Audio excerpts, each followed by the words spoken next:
बड़ी खबर इजराइल से आ रही है, जहां इजराइल के पूर्व पीएम एहुद बराक ने ईरान को धमकी दी है। एहुद बराक ने कहा है कि इजराइल को ईरान के परमाणु ठिकाने पर हमला करना चाहिए। उन्होंने कहा है कि इजराइल के पास ईरान को जवाब देने का अधिकार है। दुनिया का कोई भी देश इजराइल से इस अधिकार को छीन नहीं सकता। एहुद बराक ने कहा कि इजराइल ईरान के तेल भंडार पर भी हमला करे।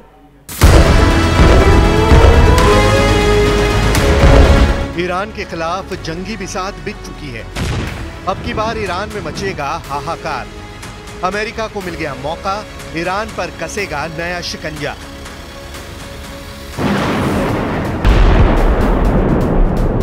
तेहरान को जलाने का इंतजाम पूरा हो चुका है। बाइडेन ने ईरान को पाषाण युग में पहुंचाने की कसम खा ली है। अमेरिका ने इजराइल के हथियारों के गोदाम ठसाठस भर दिए हैं। तो क्या इस बार जंग में अमेरिका इजराइल के पीछे नहीं बल्कि साथ में खड़ा होगा, साथ में युद्ध लड़ेगा और इजराइल के साथ में मिलकर ईरान पर सबसे बड़ा हमला करेगा?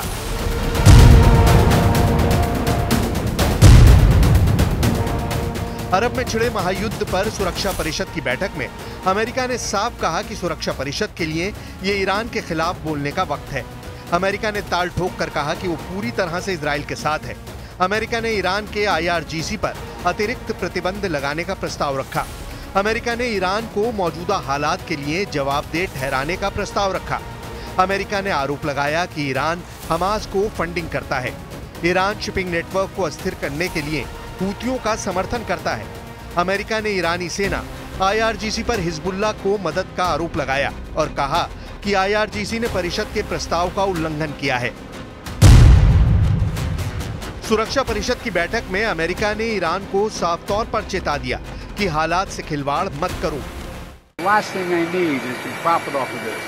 It's time for them to sit at the table and get this strike done.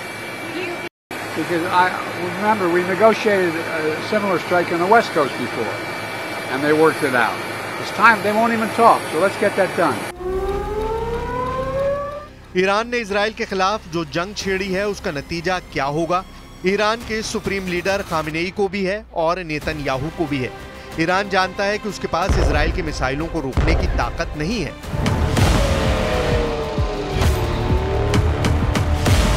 ऐसे में जब जब इजराइल तेहरान पर बेहिसाब बारूद बरसाएगा तो पूरा तेहरान धुआं धुआं हो जाएगा।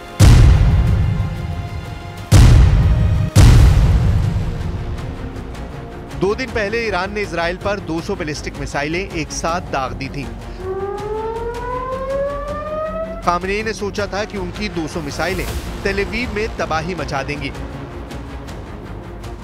तेल अवीव कब्रिस्तान बन जाएगा, लेकिन 200 मिसाइलों के हमले में मरा सिर्फ एक आदमी, और वो भी इजरायली नहीं बल्कि फिलिस्तीनी। अब ईरान दहशत में है। इजराइल के जवाबी हमले के खौफ में खामेनेई की रातों की नींद गायब है। लेकिन हमलों का फौरन मुंहतोड़ जवाब देने वाला इजराइल 2 दिन बाद भी चुप है। हालांकि नेतन्याहू ने इशारा कर दिया है कि ईरान ने जो जंग छेड़ी है वो इजराइल खत्म करेगा, वो भी तेहरान में तबाही का तूफान मचाकर।